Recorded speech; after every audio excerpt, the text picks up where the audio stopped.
Έτσι που λες, Χατζιαβάτη.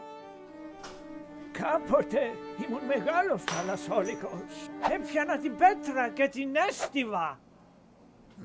Καταλαβαίνω.